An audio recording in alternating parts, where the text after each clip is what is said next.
मैंने आपको बताया होगा तो वो फॉर्मूला इंड्यूस्ड ईएमएफ का फॉर्मूला। तो लास्ट क्लास में मैंने आपको इंड्यूस्ड ईएमएफ का फॉर्मूला बताया था, E is equal to minus D phi by D T. और नेगेटिव साइन का इंपॉर्टेंस भी लास्ट क्लास में समझा दिया होगा। What is the importance of negative sign? क्या इंपॉर्टेंस था नेगेटिव साइन का? जो इसको प्रोड्यूस करता है वही उसको क्या करेगा? अपोज करेगा। तो ये अपोजिशन वाला जो कॉन्सेप्ट है अभी आज हम लोग लेंस लॉ में पढ़ेंगे। उससे पहले आप हेडिंग डालें induced EMF and current. Last class में यही मैंने कहा होगा हेडिंग डालने को, इंड्यूस्ड ईएमएफ एंड करंट। तो इंड्यूस्ड ईएमएफ और करंट के बीच में एक रिलेशनशिप है, बहुत ही सरल रिलेशनशिप है। मैं आपको बताता हूं क्या है रिलेशनशिप। ये हमने एक सिंगल टर्म के लिए लिखा था, E is equal to minus n d phi by dt for n number of turns, ऐसा भी हमने लिखा होगा। अब देखिए ये है चार्ज का रिलेशनशिप आप करंट के साथ क्या जानते हैं? What is the relationship of charge and, sorry ये चार्ज है बोल रहा हूं, ये इंड्यूस्ड ईएमएफ है। और इंड्यूस्ड ईएमएफ और करंट के बीच में क्या रिलेशन है? V is equal to IR। V is equal to IR means voltage जो भी होगा वो I into R के बराबर, और अगर आप V को R से डिवाइड दे दोगे तो आपको क्या निकलेगा? I निकलेगा। यानी इस पर्टिकुलर केस में अगर मुझे I लिखना है, मैं E by R लिख दूं, induced EMF by resistance. Induced EMF by resistance means minus n d phi by dt, d phi v by dt, और इसको मैं 1 by R से डिवाइड दे दूं, यानी करंट का जो फार्मूला होगा वो क्या होगा? Minus n by R d phi b by dt।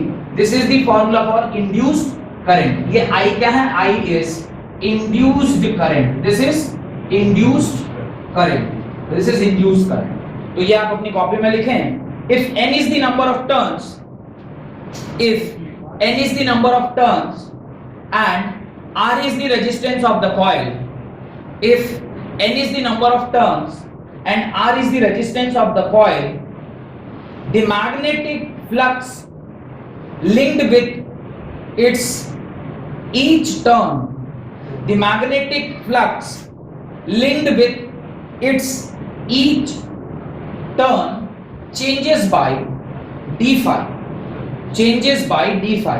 If n is the number of turns and R is the resistance of the coil and the magnetic flux linked with its each turn changes by d phi in a short time interval dt, then in short time interval dt, then E को आप क्या लिख सकते हो? E is equal to minus n d phi by dt, और आप जानते हैं V is equal to IR, मतलब V by R किसके बराबर? I के बराबर। तो I is equal to E by R, और E by R करेंगे तो इसको आप R से डिवाइड दे दोगे तो ये आएगा। यहाँ से एक और चीज हम निकाल सकते हैं, आप लोग चार्ज Q क्या लिखते हैं? Charge Q is equal to I dt लिखेंगे क्या? बिकॉज करंट का डेफिनेशन क्या होता है?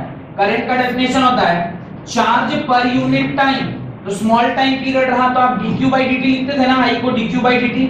अब dq by dt ना लिख के आप क्या लिख सकते हैं? iq is equal to I dt। तो यहाँ से इस फॉर्मूले से अगर आप I dt निकाल लोगे तो q is equal to क्या आएगा? I dt is equal to minus n by R d phi b, यानी q का वैल्यू किसके बराबर होगा? Minus n by R d phi b के बराबर। This is the value of charge, this is the value of charge. तो इस तरह से चार्ज और करंट निकालने का ये फॉर्मूला आपको पता होना चाहिए। एक सवाल लिखिए, उसका लेंस लॉ करते हैं। राइट, यहां तक नहीं लिखे अभी तक, ये काफी सरल है। ये चार्ज निकालने का फॉर्मूला है। चार्ज कैसे निकला? Charge is equal to I dt कैसे पता चला? I इज इक्वल टू होता है di by dq by dt। तो dq किसके बराबर? I dt के बराबर। इंटीग्रेट कर देंगे तो q is equal to I dt, और ये q I dt के बराबर है। यहाँ I था और यहाँ पर नीचे क्या था? dt था। आप I को dt से क्या कर दोगे? मल्टीप्लाई करोगे तो I dt is equal to minus nr by d phi b, q is equal to minus n by r d phi b के बराबर होगा। पहला सवाल लिखें, a magnetic field of flux density 10 Tesla, a magnetic field of flux density 10 tesla act normally to the coil। A magnetic field of flux density 10 tesla act normally to the coil of 50 turns। A magnetic field of flux density 10 tesla acts normally to the coil of 50 turns having 100 centimeter square area, having 100 centimeter square area, full stop. 100 centimeter square area, full stop. Find the EMF induced. Find the EMF induced if the coil is removed from the magnetic field. Find the EMF induced. Find the EMF induced if the coil is removed from the magnetic field in 0.15 second. In 0.15 second. 0.15 second में आपने वो जो coil है उसको magnetic field से क्या कर लिया, बाहर निकाल लिया। आपसे कह रहा है फाइंड द इंड्यूस्ड ईएमएफ, आपको ई की वैल्यू निकालनी है। चलिए सॉल्व कीजिए, काफी सरल सा क्वेश्चन है। क्या करना है, आपको इंड्यूस्ड ईएमएफ निकालना है -n d∅b बाई dt के टर्म्स में। अब जरा ध्यान से देखिए, ये n आप फाई निकालने में यूज कर सकते हैं। Phi B is equal to क्या होगा, what is the phi, phi B is equal to phi का फॉर्मूला क्या होता है, bA cos थीटा, यानी bA कौन है, मैग्नेटिक फील्ड इनटू एरिया। और इसको आप सॉल्व करिएगा तो मैग्नेटिक फील्ड टेस्ला में दिया हुआ है 10 tesla into area some 100 centimetre square. You need to convert that 100 centimetre square into metre square, तो वो आएगा दिस बाई दिस, इतना आ जाएगा। इसको जब आप सॉल्व कीजिएगा तो ये आ जाएगा 10⁻⁻1, ये क्या हो जाएगा वेबर, ये हो जाएगा वेबर। अभी आपको फाई निकल के आ गया, E इज इक्वल टू क्या होता है माइनस n टाइम्स ब्रैकेट में φ2 minus φ1 by T2 minus T1। ध्यान से देखिए, E is equal to minus n number of turns दिया हुआ 50 इनटू φ2 10⁻⁻1 यानी 0.01, 0.1 और 0.01 0.1 माइनस फाइनली उसके पास कितना हो गया 0, क्योंकि उसने क्या बोला कि जो आपका वैल्यू है वो पूरा बाहर निकाल गया। ऐसे कुछ वर्ड यूज किया ना, लिखा है find the induced EMF if the coil is removed from the magnetic field, finally there was no flux, यानी 0 माइनस 0.1 हो जाएगा, 0 माइनस 0.1। और ऐसा कितने देर में हुआ 0.15 सेकेंड्स में। बस ये इसको सॉल्व कीजिएगा, इंड्यूस्ड ईएमएफ की वैल्यू आएगी 33.33 वोल्ट। ये आपका आंसर आ जाएगा। नेगेटिव कैसा आएगा, माइनस माइनस मिलकर क्या हो जाएगा प्लस हो जाएगा, तो नेगेटिव आने की कोई स्कीम नहीं। हेडिंग डालें लेंस लॉ। ये काफी सरल सा क्वेश्चन था, सिर्फ कॉन्सेप्ट अगर आपको पता है तो बड़ी आसानी से आप इसको क्या कर सकते थे, सॉल्व कर सकते थे।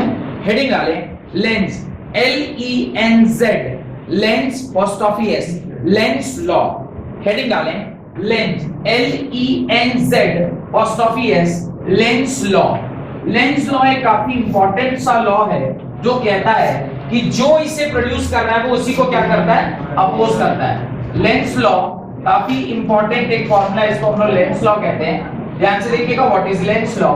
लेंस लॉ कहता है कि जो इसको प्रोड्यूस कर रहा है वो उसको ही क्या करेगा, अपोज करेगा। ध्यान से देखिएगा, पहले मैं समझा देता हूं, बाद में फिर हम लोग इकट्ठा इसको क्या करेंगे, लिख लेंगे। बहुत ध्यान से देखिए, ये नॉर्थ पोल है, ये साउथ पोल है, ये नॉर्थ पोल है और ये साउथ पोल है।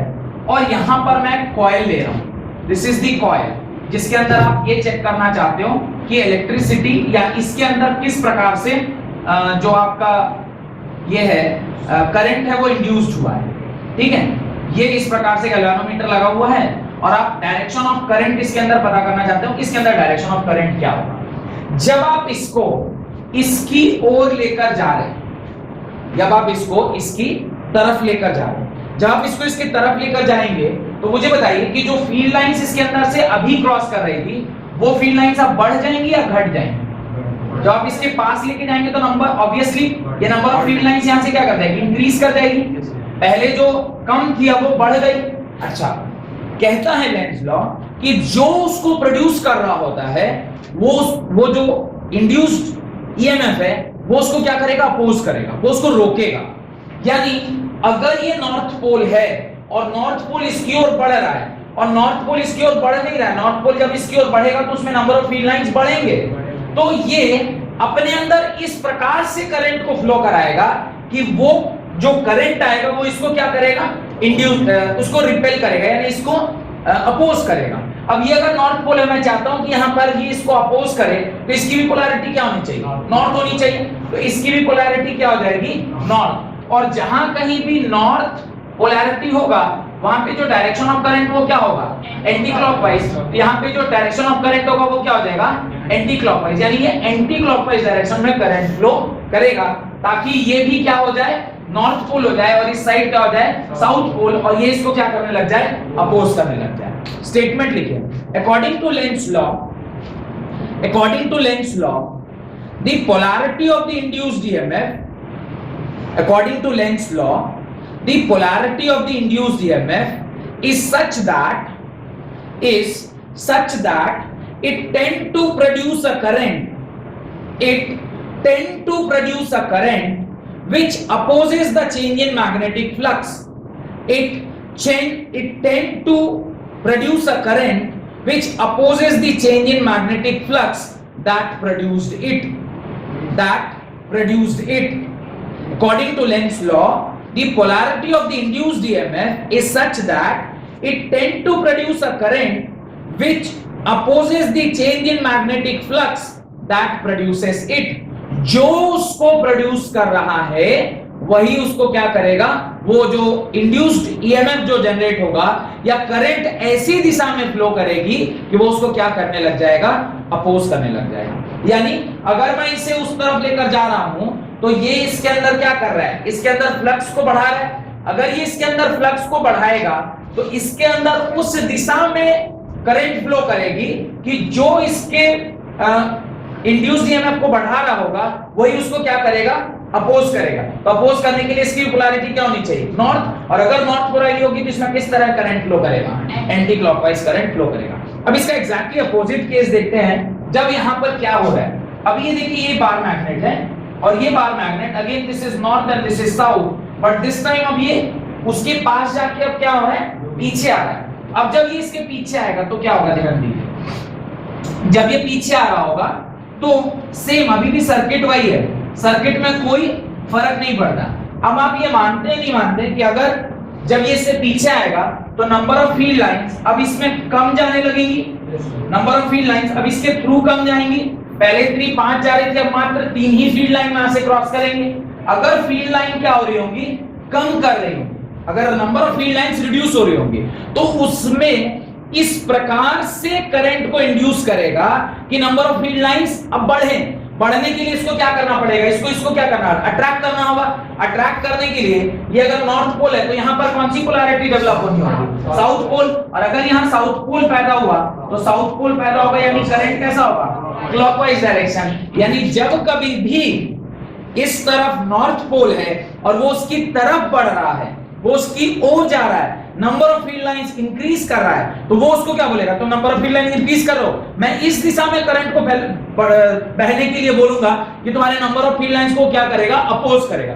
अपोज करने के लिए दोनों की पोलैरिटी क्या होनी चाहिए, सेम होनी चाहिए। अगर ये नॉर्थ पोल है तो ये भी नॉर्थ पोल। सिमिलरली जब ये इस दिशा में वापस आ रहा होगा, अगर रिटर्न आ रहा है तो अभी नंबर ऑफ फील्ड लाइंस कम हो रहे हैं। नंबर ऑफ फील्ड लाइंस अगर कम हो रहे हैं तो वो उसको क्या करेगा, टेंडेंसी होगी मैं इसके नंबर ऑफ फील्ड लाइंस को बढ़ाऊं। तो ऐसे वहां पे करंट फ्लो करेगा कि वो उसको क्या करने लग जाए, अट्रैक्ट करने लग जाए। अगर आप घटा रहे हैं तो वो बढ़ाने की कोशिश करेगा, अगर आप बढ़ा रहे हैं तो वो घटाने की कोशिश करेगा। यही स्टेटमेंट में भी लिखा गया है, according to Lenz law the polarity of induced EMF is such that it tend to produce a current which opposes the change in magnetic field. अगर आप उसको बढ़ा रहे हैं तो वो उसकी टेंडेंसी होगी घटाने की, अगर आप उसे घटा रहे हैं तो उसकी टेंडेंसी होगी बढ़ाने की। और ये घटाने और बढ़ाने का क्रम जो है वो कैसा होगा, अगर आप उसमें बढ़ा रहे हैं तो अगर आप नॉर्थ पोल उसकी तरफ जाके बढ़ा रहे हैं तो वो चाहेगा घटे, घटाने के लिए वो भी आपको क्या करेगा, धक्का लगाना स्टार्ट करेगा। आप अगर घटा रहे हैं तो वो आपको अट्रैक्ट करने की कोशिश करेगा। तो आप अगर नॉर्थ पोल से घट रहे हैं तो वो साउथ पोल होकर आपको क्या करेगा, खींचेगा। इस प्रकार से ये दोनों डायग्राम आपको अपनी कॉपी में बना लेना चाहिए। ये स्टेटमेंट मैं नहीं लिख पा रहा हूं कि नॉर्थ पोल आगे जाएगा तो क्या होगा एंड वो सब नहीं लिख पा रहा, बस सिर्फ 2 लाइनें लिख लीजिए। In above case in above case, the coil is stationary. In above case, the coil is stationary. Full stop. When the number of field lines are increasing, when the number of field lines are increasing,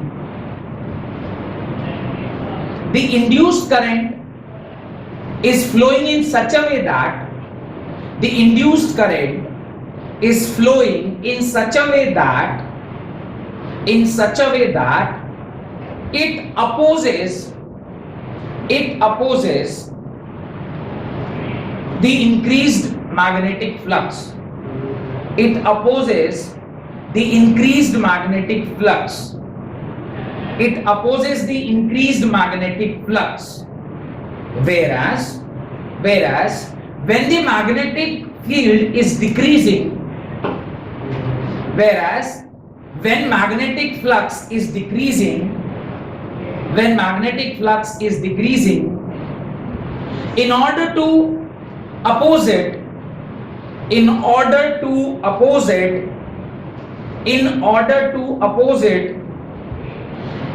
the induced current is flown in such a way that the induced current is flown in such a way that it increases the magnetic flux.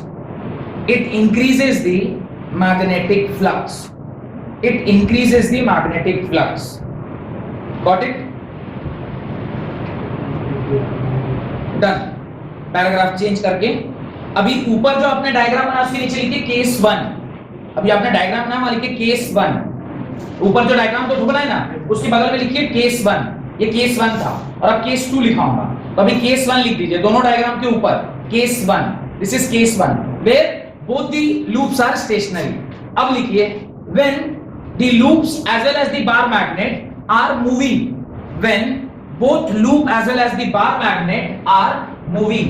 अभी loop और bar magnet दोनों क्या कर रहे हैं? Move कर रहे हैं. दोनों के दोनों क्या कर रहे हैं? मूव कर रहे हैं. ध्यान से देखिएगा तो समझ में आ जाएगा. मूव कर रहे हैं. पहला उसके अंदर लिखिए सब पॉइंट लिखिए. Point number 1. इफ ये आपका लूप है और ये v1 वेलोसिटी से जा रहा है, ये v2 वेलोसिटी से जा रहा है. ये v1 है और ये v2 है और v1 is greater than v2. ये पॉइंट नंबर 1 बोल रहा हूं. v1 is greater than v2.